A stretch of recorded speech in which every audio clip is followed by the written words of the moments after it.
کہ حضرت عمر رضی اللہ تعالیٰ عنہ حاکم نہیں ہے، خلیفہ ہے۔ حاکم نہیں ہے، خلیفہ ہے۔ خلیفہ اور حاکم میں کیا فرق ہوتا ہے؟ خلیفہ حکم پر حکومت قربان کر دیتا ہے، حاکم کون ہوتا ہے؟ جو حکومت پر حکم کو قربان کر دیتا ہے، وہ کہتے ہیں میری حکومت نہ جائے، شریعت جاتی ہے تو جائے۔ خلیفہ کون ہوتا ہے؟ وہ کہتا ہے شریعت نہ جائے، حکومت جاتی ہے تو جائے۔ وہ حکومت کی پرواہ نہیں کرتا، وہ خلیفہ تھے۔ خلیفہ 22 لاکھ مربع میل میں اسلام پھیلانے والا شخص، جو اللہ سے مانگا گیا یا اللہ عمر دے دے مجھے، یا اللہ مجھے عمر دے دے، دے دیے گئے۔ بدھ کو دعا مانگی، جمعرات کو عمر اسلام میں آ گئے۔ بدھ جمعرات کی درمیانی رات حضرت ابوبکر کی پٹائی ہوئی، شام کو بڑی شدید مرنے کے قریب ہو گئے، اٹھا کے لائے گئے۔ آپ نے دیکھا تو آپ کا رو رو کے برا حال ہو گیا۔ اس وقت آپ نے دعا کی، اللہ اسلام کو عزت دے ان دو میں سے ایک، عمر یا عمر۔ ایک ابو جہل کا نام عمر بن ہشام ہے، ان کا نام عمر بن خطاب ہے، لیکن آپ نے فرمایا میرا جی چاہتا ہے کہ عمر بن خطاب ہو۔ رات کو دعا مانگی، جمعرات کی صبح کو عمر بن خطاب قتل کا ارادہ کر کے اور ایمان سب منور ہوئے، مشرف ہوئے۔ اور جب یہ ایمان لائے تو جبریل اتر آئے کہ یا رسول اللہ آپ کو خوشی ہو رہی عمر کے اسلام کی؟ آپ نے کہا بڑی، کا آسمان کے فرشتے بھی خوش ہو رہے، آسمان کے فرشتے بھی خوش ہو رہے۔ 10 برس حکومت کی۔ 10 سال کے بعد عبداللہ بن عمر بیٹے نے خواب دیکھا کہ پسینہ ایسے پہنچ رہے ہیں، یوں پسینہ پہنچ رہے ہیں۔ کہنے لگے ابا جان کیا ہوا؟ کہ بیٹا حکومت کا حساب دے کے فارغ ہوا ہوں، ابھی جان کا حساب باقی ہے۔ 10 برس کے بعد خواب دیکھا تو کیا کہہ رہے ہیں؟ ابھی حکومت کا حساب دے کے فارغ ہوا ہوں، ابھی جان کا حساب دینا باقی ہے۔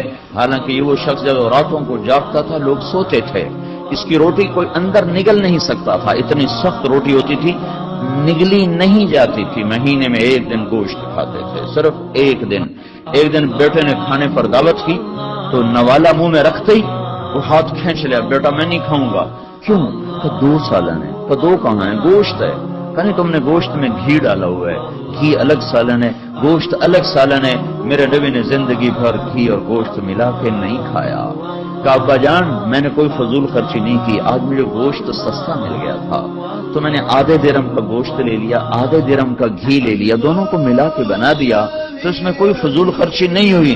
کہ نہیں بیٹا، عمر کا ہاتھ اندر نہیں جا سکتا، میرے نبی نے گھی اور گوشت کو اکٹھا نہیں کیا۔ ایسا شخص جو مظلوم کی فریاد سن کر یا لبیکا کی صدائیں لگاتا ہوا مدینے کی گلیوں میں بے قرار ہو کر پھرنے لگ جاتا تھا، راتوں کو نگرانی کے لیے پھر رہا ہے، وہ عمر 22 لاکھ مربع میل میں سلطنت اور راتوں کو چکر لگ رہے ہیں۔ ایک بڑھیا ہانڈی چڑھا کے بیٹھی ہوئی ہے، بچے 3-4 رو رہے ہیں، چیخ رہے ہیں۔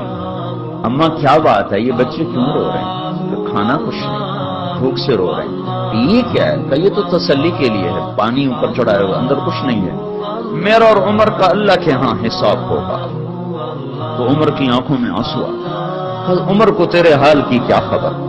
کہ تو ہمارا حاکم کیوں بنتا ہے اگر ہمارے حال کی خبر نہیں لیتا؟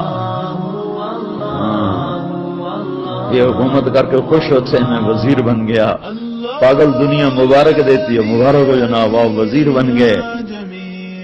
تو عمر وہاں سے بھاگے، بیت المال سے سامان اٹھایا، بوری بھری، اپنے کمر پر اٹھانے لگے تو نوکر نے کہا میں اٹھا لوں، اسلم غلام میں اٹھا لوں۔ فرمایا قیامت کے دن بھی میرا بوجھ تم اٹھاؤ گے۔ بوری اٹھائی اور بھاگے ہوئے آئے اور آ کر جلدی سے اس میں گھی اور پنیر اور کھجور، حیسا ایک عرب میں حلوہ بنتا تھا، حیسا، وہ جلدی سے تیار کیا اور لکڑیاں ڈال کے پھونک مار رہے۔ اسلم فرماتے ہیں غلام کہ میں دھواں ان کی داڑھی میں سے نکلتا اور آنکھوں سے آنسو بہتے میں دیکھ رہا تھا، وہ بے قرار ہو کے آگ جلا رہے تھے یہاں تک کہ وہ حیسا تیار ہوا۔ پھر آپ نے خود ڈوئی میں سے پلیٹوں میں ڈال کے بچوں کے آگے رکھا، پھر ایک طرف بیٹھ گئے ان کو کھاتا دیکھنے لگے۔ پھر وہ بچے ہنسنے کودنے لگے۔ پھر تھوڑی دیر بعد اٹھ کے چل دیے تو وہ عورت کہنے لگی کاش عمر کی بجائے تو امیر المومنین ہوتا۔ تو یہ نہیں کہا کہ وہ میں ہی ہوں، کہا اماں جب تو امیر المومنین سے ملے گی تو مجھے بھی وہیں پائے گی، مجھے بھی وہیں پائے گی۔